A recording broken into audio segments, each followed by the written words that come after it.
Olá, pessoal, tudo bem? Hoje nós iremos começar a falar um pouquinho sobre as reações químicas. Antes de falarmos sobre as reações químicas, nós precisamos entender que os materiais podem sofrer dois tipos de transformações: as transformações físicas e as transformações químicas. E essas transformações também podem ser chamadas de fenômenos. As transformações físicas, elas ocorrem quando não há mudança das propriedades daquela substância. Então, como exemplo, derreter o gelo, cortar a madeira, misturar açúcar na água, entre outras coisas. Toda vez que a gente faz uma transformação física, nós estaremos mudando somente o estado físico daquela substância ou a sua apresentação ou seu formato. Então, você tem um pedaço de madeira maior e você corta em pedaços pequenos. Ou você tem um açúcar na forma sólida e você dissolve ele na água. Então, são transformações onde a substância não deixa de ser o que ela era. Já as transformações químicas, nós temos as propriedades das substâncias sendo alteradas. Por isso, nós temos a ocorrência de uma reação química, como, por exemplo, a queima da gasolina, o apodrecimento de alimentos, a formação de ferrugem, entre outros. Algumas evidências das transformações químicas podem ser a liberação de gases, a mudança de cor, a mudança de odor, principalmente quando se trata de alimentos, e também a produção de energias, seja sob a forma de calor ou de algum outro tipo de energia, como a energia mecânica ou a energia elétrica. Então, falando agora das reações químicas. As reações químicas são o resultado de transformações que ocorrem nas substâncias, onde os átomos dos reagentes vão se rearranjar, modificando seu estado inicial. Então, os compostos químicos vão sofrer alterações na sua estrutura para gerar novas moléculas. No entanto, os elementos químicos que formam esses compostos permanecem sempre inalterados.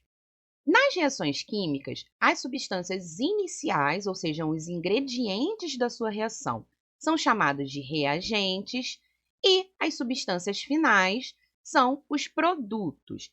E toda reação química é representada por meio de uma equação química, onde nós temos reagentes, uma seta indicando o sentido da reação e os produtos.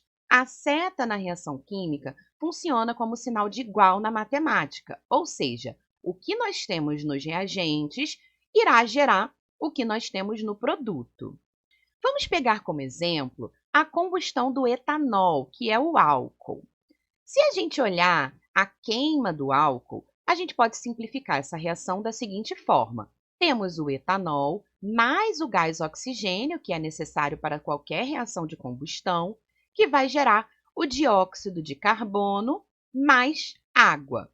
Então, de maneira descritiva, nós podemos dizer que o álcool está reagindo com o oxigênio no ar e ele vai então mudar a sua composição para formar o dióxido de carbono, que é o CO2, e água no estado vapor.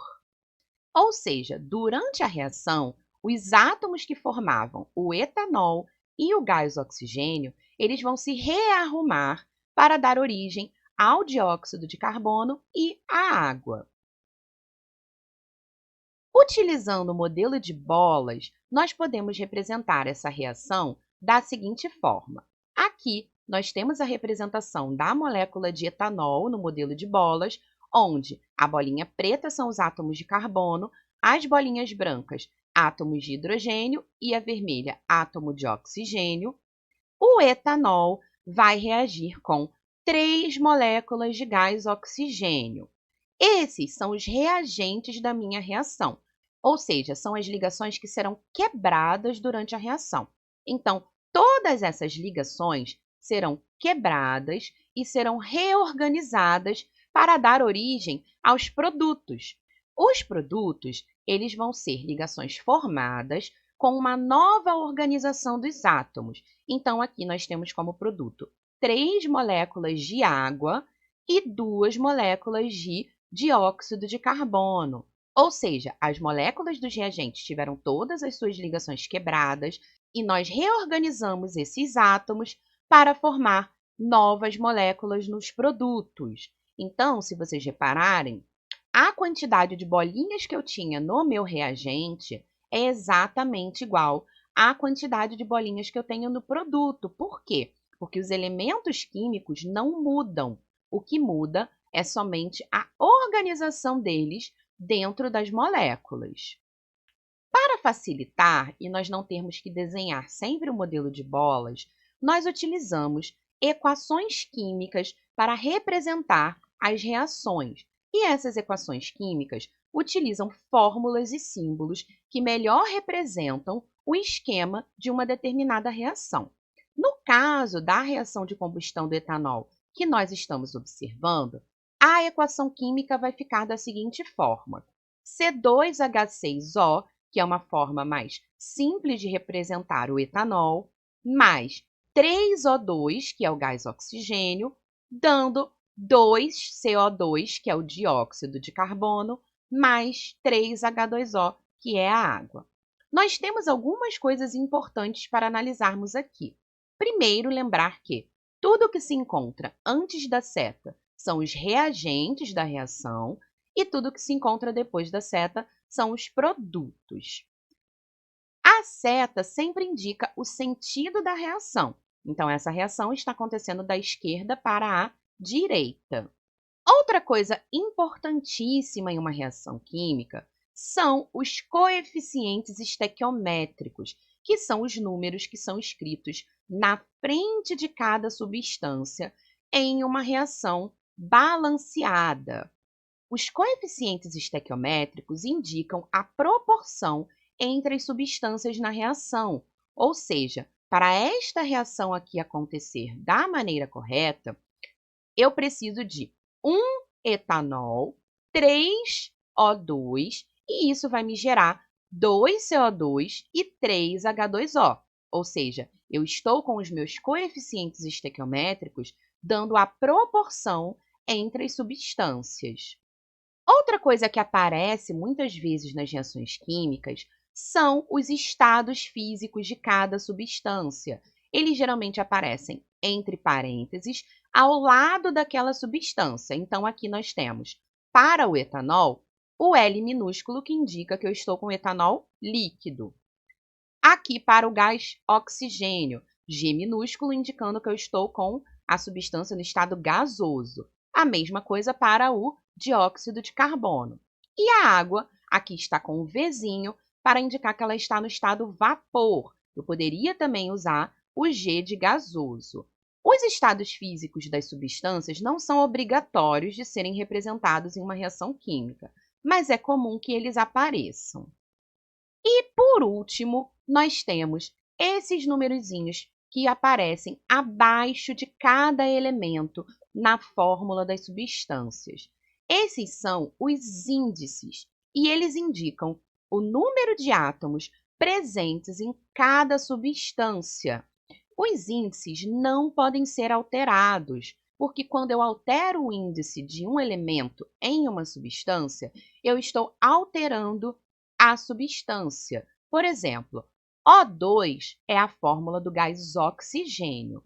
Se eu troco esse 2 por um 3, eu fico com a fórmula do gás ozônio. Então, somente por mudar o índice, eu consigo mudar a substância da qual eu estou falando. Então, os índices não podem ser alterados, tá certo? Existem ainda alguns outros símbolos que podem aparecer na representação de reações químicas. Nós temos a seta que vai para ambos os lados, que é uma seta que indica uma reação reversível, ou seja, uma seta que pode ser feita em ambos os sentidos. E nós temos a seta dupla, uma vai para a direita e outra vai para a esquerda, que indica reações que estão em equilíbrio químico. Estes 3 símbolos aqui são símbolos que indicam condições para a reação acontecer. Geralmente são adicionados sobre a seta quando estão presentes, e nós temos A letra grega lambda, que indica a presença de luz naquela reação, como, por exemplo, a reação da fotossíntese, eu poderia representar com o lambda acima da seta. O delta, que é a letra grega, simboliza calor ou aquecimento e é utilizado para reações que precisam ser aquecidas para ocorrer. E este símbolo aqui, que parece um raiozinho, indica a presença de eletricidade naquela reação.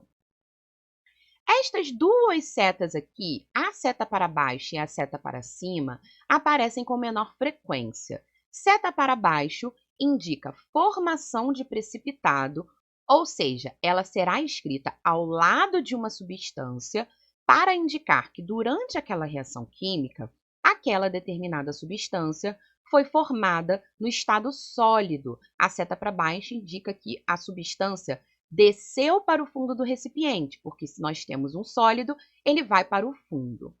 Já a seta para cima é o oposto. Ela indica que numa determinada reação química, aquela substância que se encontra com a seta para cima foi formada no estado gasoso. Seta para cima indica que aquela substância irá subir no recipiente da reação.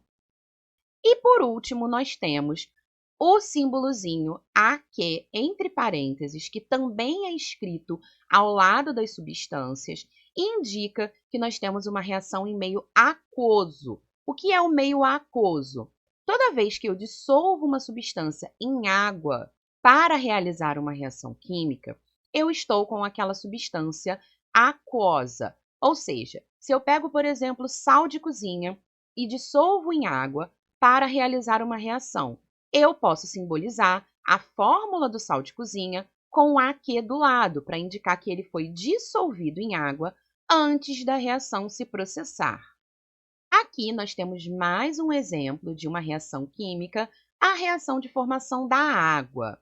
Na reação de formação da água, nós temos 2H2 mais O2, dando 2H2O. Então, no modelo de bolas, nós precisamos ter duas moléculas de H2, que está aqui representado pela bolinha branca, o átomo de hidrogênio, e precisamos ter uma molécula de O2, onde o átomo de oxigênio está sendo representado pela bolinha vermelha.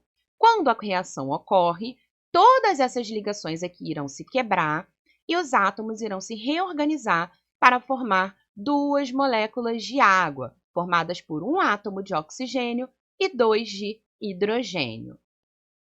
Outro exemplo aqui, a reação de combustão do metano. O metano, que é o CH4, é formado por um átomo de carbono e 4 átomos de hidrogênio. Ele vai reagir com duas moléculas de gás oxigênio, que é a nossa bolinha vermelha para o átomo de O.